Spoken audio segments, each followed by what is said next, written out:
Chapter 9. The Notebook. After half an hour of rest, Zhao Mingru, who now viewed himself as Klein, finally recovered. In the meantime, he found that there were now 4 black dots on the back of his hand, which happened to form a small square. These 4 black spots faded and disappeared quickly, but Klein knew that they were still hiding in his body, waiting to be awakened. 4 spots forming a square.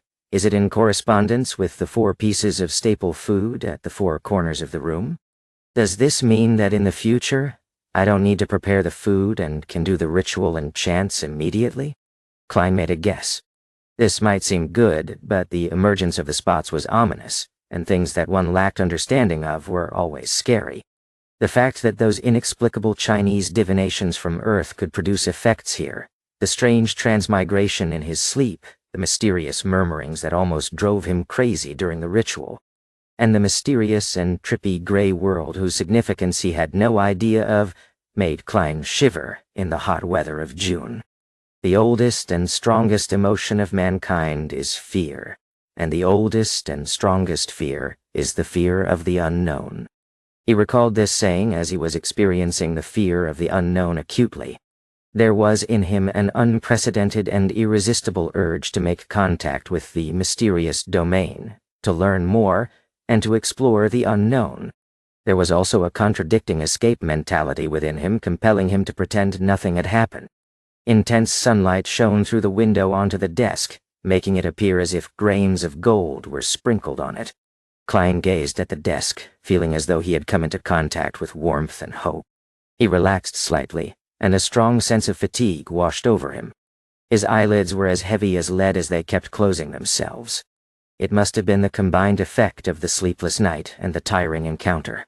Klein shook his head and pushed himself up with the aid of the desk. He stumbled towards the double-decked bed, completely disregarding the rye bread placed at the 4 corners of the room. He fell asleep immediately after he lay down. Groan. Groan. Klein was woken up by hunger pangs. When he opened his eyes, he felt rejuvenated. There's still a slight headache. He rubbed his temples and sat up. He was so hungry that he could eat a horse. He returned to the desk while straightening his shirt. He picked up the silver vine-leaf pocket watch. Pa! The pocket watch's lid sprang open and the second hand was ticking. 12:30. I slept for 3 hours. Klein put the pocket watch back into his linen shirt pocket while swallowing. In the northern continent, there were 24 hours in a day, 60 minutes in an hour, and 60 seconds in a minute. Whether each second passed at the same rate here compared to Earth was unknown to Klein. At this moment, he could not even think of terms such as mysticism, rituals, or the grayish world. His mind was occupied by one thing: food. He would leave thinking after his meals. Only then could he work. Klein picked up the loaves of rye bread from the 4 corners and wiped off the minute specks of dust on it without any hesitation. He planned on making one of them his lunch. He decided to dig into the offerings because he only had 5 pence with him, and there was a tradition of eating the offerings back in his hometown. After all, there was not any observable change to the bread. It was better to be frugal. Of course, the memory and habits left behind by the original Klein had also played a role. It was a huge waste to use the expensive gas only to light up the room. So, Klein took out a furnace and boiled water with it after adding some coal. He paced around as he waited. Anyone would choke eating those loaves of rye bread without water. Yikes. Dough. Life with meat only for dinner is going to be dreadful. No, wait, this is already an exception. Melissa would only allow our meals to have meat twice a week, if not for my upcoming interview, Klein thought, as he looked around, hungry. He had nothing better to do. His eyes seemed to turn avaricious when he set his eyes on the pound of mutton in the cupboard. No, I need to wait for Melissa to eat it together, Klein thought, as he shook his head and rejected the idea of cooking half of it right now. Although he often ate outside, he had still developed some basic culinary skills, owing to his living in a big city alone. His dishes were not delicious, but they were at least edible. Klein turned his body around so that the mutton would not seduce him. Then, he suddenly realized that he had also bought peas and potatoes in the morning. Potatoes! Klein immediately had an idea. He quickly turned back to the cupboard and took out 2 potatoes from a tiny pile of them. He first cleaned the potatoes in the public bathroom and then added them into a pot so they were boiled together with the water. After a while, he sprinkled into the water some yellow coarse salt from the spices container he found inside the cupboard. He waited patiently for a few minutes before lifting the pot and pouring the soup into a few cups and a bowl. He took out the potatoes with a fork and placed them on the desk at the end. He blew at the potato as he peeled it bit by bit. The fragrance of boiled potato diffused through the air. It smelled very appetizing. He salivated crazily. The heat could not deter him any longer. Klein took a bite despite having the potato only half peeled. How fragrant! It had a powdery texture and tasted sweet as he chewed. He was instantly filled with emotions, and he wolfed down the 2 potatoes. He even ate some of the skin. Then, he held up the bowl and enjoyed the soup. Nangapol. The pinch of salt in water proved to be thirst-quenching. I really enjoyed eating potatoes this way when I was young, a filled Klein exclaimed in his head.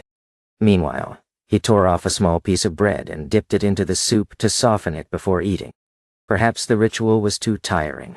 Klein ate 2 loaves of bread, which amounted to a whole pound. Klein felt he was finally rejuvenated. He enjoyed the joy of life after he drank the soup before tidying up. Then he took in the lustrous sunshine happily. He sat back at the desk and began planning. I can't escape. I must think of a way to come into contact with mysticism and become a beyonder as mentioned by Justice and the Hanged Man. I need to overcome the fear of the unknown. The only way now is to wait for the next gathering. I need to see if I can learn the formula of the spectator potion or other things related to mysticism. There are 4 more days before Monday. Before that, I need to first figure out the problem with Klein. Why did he commit suicide? What happened to him? Unable to transmigrate back and wash his hands of everything, Klein picked up the notebook that lay on the table. He wanted to find hints that could help him regain his lost memory fragments. The original Klein obviously had the habit of taking notes. He also liked to write diaries. Klein was fully aware that the cabinet that supported the desk on the right stored a whole stack of completed notebooks. The book he had began on the 10th of May. Matters regarding his school and mentor, as well as content pertaining to knowledge, were at the beginning. 12th May. Mr. Azik mentioned that the common language used by the Balam Empire in the southern continent also developed from ancient Phizak, a branch of Jotun. Why is this so? Does this mean that every sentient living being once spoke the same language? No, there has to be a mistake. According to the revelation of Evernight and the Book of Storms, giants were not the only hegemons of the world in primordial times. There were also elves, mutants, and dragons. Anyways, these are just myths and fantasies. 16th May. Senior Associate Professor Cohen and Mr. Azik discussed the inevitability of the Age of Steam. Mr. Azik opined that it was just a coincidence because if it wasn't for Emperor Roselle, the northern continent would still be wielding swords like the southern continent. Mentor argued that Mr. Azik had placed too much emphasis on the contribution of an individual. He believes that with progress, even if there wasn't an Emperor Roselle, there would be an Emperor Robert.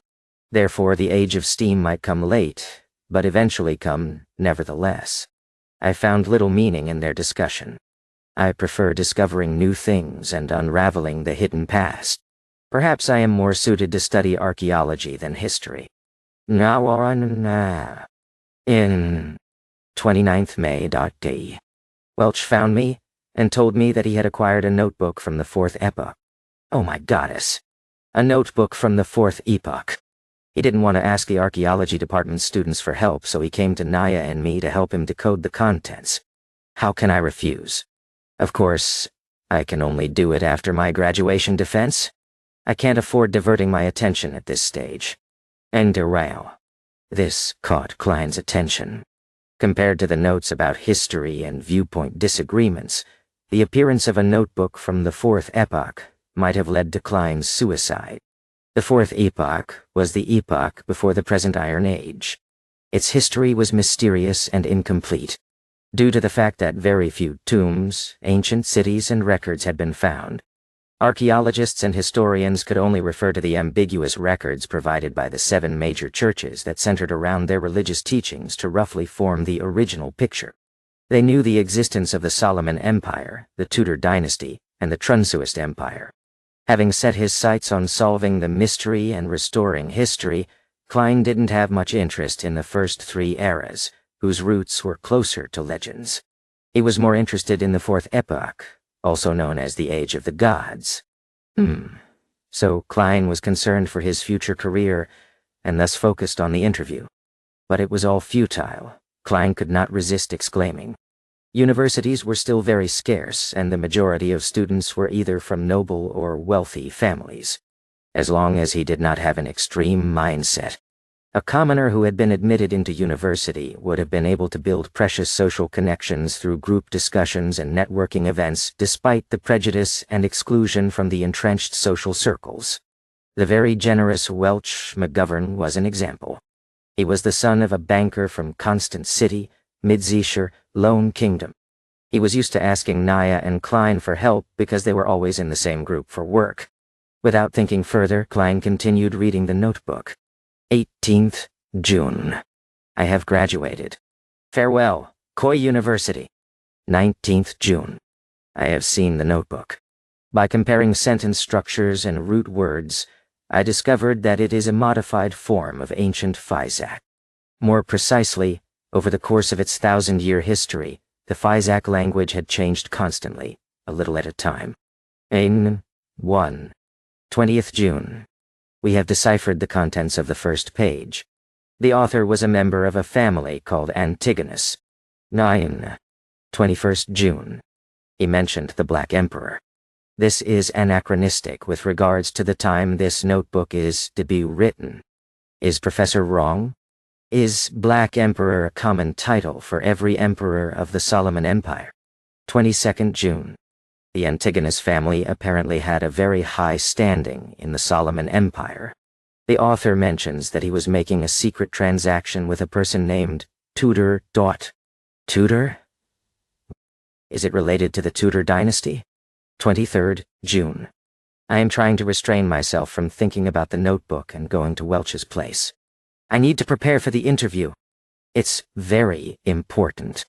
24th June. Naya tells me that they have found something new. I think I need to check it out. 25th June. From the new deciphered content, the author had accepted a mission to visit the Nation of the Evernight situated at the summit of the highest peak of the Hornacis mountain range. Oh my goddess. How can a nation exist at the summit of that peak, which is over 6,000 meters above sea level? How do they survive? 26th June. Are these strange things real? The record ended at this point. Zhou Mingru transmigrated in the early hours of the 28th, which means to say that there was indeed an entry for June 27th. It's that line, everyone will die, including me.